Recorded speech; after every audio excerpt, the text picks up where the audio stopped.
السلام علیکم پیارے بچوں، آج ہم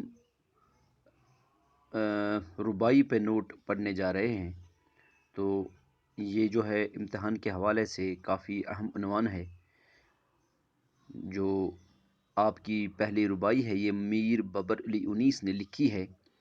تو میر ببر علی انیس جو ہے ان کی حالات زندگی کے بارے میں بھی ہم پڑھیں گے، لیکن سب سے پہلے جو اہم عنوان ہے جو آپ کے امتحان کے لحاظ سے کافی اہمیت کا حامل ہے وہ ہے ربائی۔ تو آپ کو پتہ ہونا چاہیے کہ ربائی ہم کس کو کہتے ہیں۔ تو وہاں سے سوال آ سکتا ہے کہ یہ جو ربائی ہے ربائی پہ ایک نوٹ لکھیے، تو ایسا سوال آ سکتا ہے۔ تو جواب اس کا آپ ایسے لکھیں گے، جب آپ اس کو یاد بھی کریں گے دیکھیں گے کہ جو لفظ ربائی ہے یہ عربی زبان کے لفظ ربا سے مشتق ہے، جس کے معنی چار کے ہیں۔ یعنی جو ربا ہے، جیسے ہم اربع پڑھتے ہیں تو ایسے ہی جو ہے ربا ہے، یہ نکلا ہے عربی زبان سے لفظ، اور اس کے معنی ہوتے ہیں چار۔ لہذا اصطلاحاً ربائی چار مصروں والی نظم کو کہتے ہیں۔ تو اب اگر آپ دیکھو گے کہ ربائی کس کو کہتے ہیں، تو جس نظم میں آپ صرف اور صرف چار مصرے دیکھو گے تو اس نظم کو ہم ربائی کہتے ہیں۔ تو اس لحاظ سے یعنی ایک ہو گئے شعر، دوسرے ہو گئے مصرے، ٹھیک ہے۔ تو چار مصرے جس بھی نظم میں ہوں گے تو اس کو ہم ربائی کہتے ہیں۔ فارسی کی قدیم کتب میں ربائی کو ترانہ کہا گیا ہے۔ اگر آپ فارسی دیکھو گے تو اس کی جو پرانی کتابیں ہیں، جو پرانی ہسٹری کی کتابیں ہیں یا اردو کی کتابیں ہیں جو منسلک ہے مختلف شاعروں سے جو پہلے زمانے کے شاعر تھے، اگر آپ وہ دیکھو گے تو ربائی کو وہاں پہ ترانہ کہا گیا ہے، اور ترانہ کے معنی دو بیتی کے ہیں۔ تو ترانہ جو ہے اس کے ہم اگر لغوی معنی دیکھتے ہیں تو ترانہ ہم دو بیتی کو کہتے ہیں، اس لیے ربائی کو پہلے دو بیتی کہا جاتا تھا۔ تو ربائی کو پہلے کیا کہا جاتا تھا؟ دو بیتی کہا جاتا تھا ربائی کو سب سے پہلے۔ ربائی کا پہلا، دوسرا اور چوتھا مصرع ہم قافیہ ہوتا ہے۔ جب آپ دیکھو گے جو ربائی ہے اس کا جو پہلا مصرع ہوتا ہے، پہلا، دوسرا اور چوتھا، یہ ہم قافیہ ہوتے ہیں۔ ہم قافیہ اور ہم ردیف آپ پڑھ چکے ہیں کہ قافیہ اور ردیف کیا ہوتا ہے، کہ ایک جیسے جو الفاظ ہوتے ہیں وہ قافیہ ہوتے ہیں، یعنی وزن کے لحاظ سے، اور وہ جو پہلا شعر ہوتا ہے ربائی کا، دوسرا بھی اس میں دوسرے میں بھی وہی اسی جیسا قافیہ لگتا ہے، اور جو چوتھا شعر ہوتا ہے وہ بھی پہلے دو شعروں کے قافیوں کے ساتھ میل کھاتا ہے۔ تو اس لحاظ سے جو ربائی ہے اس میں پہلے، دوسرے اور چوتھے شعر میں جو چوتھا جو مصرع ہوتا ہے وہ ہم قافیہ ہوتا ہے، اور تیسرا مصرع بڑا زوردار ہوتا ہے۔ جو تیسرا مصرع ہوتا ہے وہ اس میں ربائی جو ہے اپنی طرف مائل کرتی ہے، کھینچتی ہے، اس لحاظ سے ہم اس کو کہہ سکتے ہیں کہ جو تیسرا مصرع ہوتا ہے یہ بڑا ہی زوردار ہوتا ہے۔ ربائی اور قطع میں بنیادی فرق یہ ہے کہ قطع میں چار مصروں سے زیادہ کہ قطع میں جو اشعار ہے وہ تین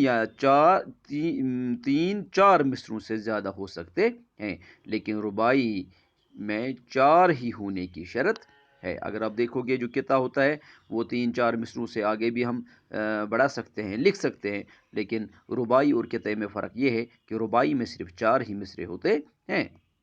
ربائی میں عام طور پر حکیمانہ اور عاشقانہ مضامین ادا کیے جاتے ہیں، حالانکہ یہ ضروری نہیں ہے، بلکہ اس میں اور طرح کے مضامین بھی نظم کیے جا سکتے ہیں۔ تو ربائی جو ہے اس میں ہم جو ہے عام طور پر جو ہے عاشقانہ مضامین یعنی عاشقی کے مضامین یا حکیمانہ جس میں دانائی چھپی ہوئی ہو، ایسے مضامین ایسے ہم نظم کرتے ہیں، یعنی ایسے مضامین پہ ہم یہ نظم بناتے ہیں۔ تو اس کے علاوہ بھی مختلف قسم کے عنوان جو ہوتے ہیں ان پر رباعیاں لکھی جا سکتی ہے۔ ربائی میں جس قسم کا مضمون بیان کیا جاتا ہے وہ جدید و عجیب اور لطیف و بلند ہونا چاہیے، انتخاب الفاظ و ترتیب موزون ہو۔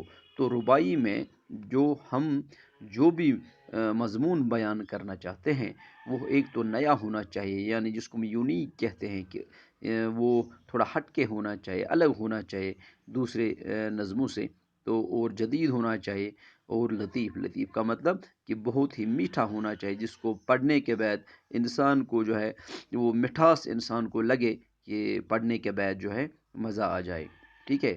تو اس لحاظ سے جو ربائی ہوتی ہے اس کا جو مضمون ہوتا ہے وہ جدید ہوتا ہے، عجیب ہوتا ہے اور لطیف ہوتا ہے، انتخاب الفاظ و ترتیب موزون ہو۔ تو یہ ربائی ہے، آپ اتنا نوٹ لکھ سکتے ہیں اس پہ۔ تو یہ جو ہے امتحان کے حوالے سے کافی اہم سوال ہے۔ تو دوسرا جو ہے، جو آپ کی ربائی آپ کے نصاب میں شامل ہے وہ لکھی ہے میر ببر علی انیس نے۔ تو میر ببر علی انیس کی جو زندگی ہے اس کے بارے میں تھوڑا مختصر جان لیتے ہیں کہ یہ کون ہے اور کب پیدا ہوئے اور انہوں نے کیا کارنامے کیے ہیں۔ تو یہ ضروری ہے ہمارے لیے جاننا۔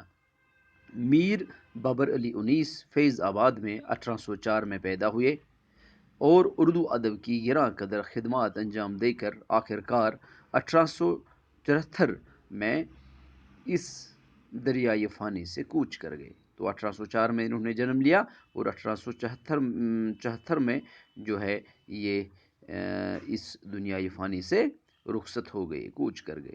جہاں تک میر انیس کی شاعرانہ عظمت کا تعلق ہے، وہ ایک مشہور مرثیہ گو ہونے کے علاوہ اپنے زمانے کے سب سے ممتاز ربائی گو بھی مانے جاتے ہیں۔ میر بابر علی انیس جو ہیں یہ بہت ہی زیادہ تر یہ مانے جاتے ہیں مرثیہ میں، تو لیکن اپنے زمانے میں یہ سب سے ممتاز ربائی گو بھی مانے جاتے تھے۔ تو لیکن زیادہ تر جو مشہور ہوئے ہیں یہ مرثیہ لکھنے میں زیادہ تر مشہور ہوئے ہیں۔ انہوں نے کافی تعداد میں رباعیاں کہی ہیں۔ فنی اعتبار سے 19 کی رباعیاں نہایت اعلیٰ ورفا ہیں، یعنی وہ نہایت اعلیٰ قسم کی رباعیاں ہیں جو بہت ہی اچھے عنوان کے یا موضوع کے مضمون کے اندر لکھی گئی ہے۔ انہوں نے ہر موضوع پر رباعیاں کہی ہے، مثلاً مذہبی، اخلاقی، فلسفیانہ، سماجی اور ذاتی، ہر ایک عنوان پہ انہوں نے رباعیاں لکھی ہے۔ تو ان کی رباعیات میں وہی سلاست و روانی، جدت و ندرت، فصاحت و بلاغت اور تازگی و شگفتگی پائی جاتی ہے جو ان کی شاعری کا طرز امتیاز ہے۔ میر انیس اس لحاظ سے بھی ممتاز ہے کہ انہوں نے اردو میں ایک اور موضوع کا اضافہ کیا، یعنی رسائی رباعیوں کی تخلیق، یعنی انہوں نے جو ہے اردو میں جو رباعیاں ہیں ان کو ایک اور جو ان کا ہنر ہے ایک اور طرف لیا، جن کو ہم رسائی رباعیاں کہتے ہیں۔ یہاں پہ ایک آپ کو مثالاً عرض کرتے ہیں، یہاں پہ ہے رومال ہے عشقوں سے بگونے کے لیے، رومال ہے عشقوں سے بگونے کے لیے، یہ راتیں یہ دن نہیں ہے سونے کے لیے، ہنسنے کے لیے تو سال بھر ہے یارو، ہنسنے کے لیے تو سال بھر ہے یارو، 10 روز محرم کے ہیں رونے کے لیے۔ تو اگر آپ یہاں پہ دیکھ سکتے ہیں کہ یہ رباعی ہے اور یہ صرف 4 مصرعوں پہ ہے۔ یہ پہلا اگر آپ یہاں پہ جو ہے یہ اخذ کر سکتے ہیں کہ یہ جو یہاں سے ہے یہاں تک ایک مصرع ہے، یہاں تک ایک مصرع ہے، ٹھیک ہے۔ تو یہاں سے یہاں تک دوسرا مصرع ہے، یہاں سے یہاں تک تیسرا مصرع ہے، اور یہاں سے یہاں تک جو چوتھا مصرع ہے۔ تو 2 مصرے ایک شعر کہلاتے ہیں اور 4 مصرے نتیجتاً 2 اشعار ہو گئے۔ تو اس میں یہ ہے کہ دیکھیے کیسا کمال انہوں نے کیا ہے، اس رباعی میں صرف 4 اشعار میں ہی سب کچھ بیان کیا ہے، یعنی رومال ہے عشقوں سے بگونے کے لیے، یہ راتیں یہ دن نہیں ہے سونے کے لیے، ہنسنے کے لیے تو سال بھر ہے یارو، 10 روز محرم کے ہیں رونے کے لیے۔ تو یہ محرم پہ انہوں نے لکھا ہے، اور چونکہ جب ان کی ذات کے بارے میں جب ہم اور تھوڑا سنجیدگی کے ساتھ سوچیں تو یہ مذہب کے اعتبار سے جو ہے سنی مسلمان نہیں تھے، یہ شیعہ تھے۔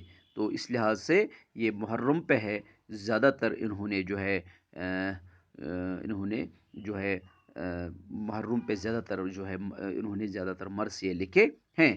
تو مرثیے بھی لکھے ہیں، لیکن یہاں پہ آپ اس ربائی کو بالکل ذرا مطلب بالکل غور سے آپ اخذ کر لیجئے کہ انہوں نے کس خوبصورت انداز سے یہ ربائی لکھی ہے۔ تو میر انیس نے اپنے کمال قدرت سے مذہب اور اخلاق کے وہ سنہرے اصول قائم کیے ہیں جو دوسرے شعراء کے یہاں کم ملیں گے۔ انہوں نے انہی رباعیات سے انسان کے کردار کو سنوار اور اس کو عروج و عظمت سے ہم آغوش کیا ہے۔ میر انیس کے ایک ممتاز ربائی گو ہونے میں کوئی کلام نہیں ہے۔ بقول ڈاکٹر سلام سندھیلوی، میر انیس مرثیہ نہ کہتے تو ان کی رباعیات ہی اس قدر بلند مرتب تھیں جو ان کی حیات ابدی کی ضامن بن جاتی۔ تو اس طرح سے آپ کو میر بابر علی انیس جو ہے اس کے بارے میں جو ہے آپ نے بخوبی جو ہے جانکاری حاصل کی۔ تو اللہ نے چاہا کل ہم جو ہے پہلی ربائی جو ہے میر بابر علی انیس کی اور دوسری ربائی ہے، تو یہ ہم انشاءاللہ کل کے اپنے عنوان میں یہاں پہ شامل جو نصاب ہے آپ کے، کل اس پہ روشنی ڈالنے کی کوشش کریں گے۔ تو جب تک کے لیے خدا حافظ، خوش رہیں، آباد رہیں۔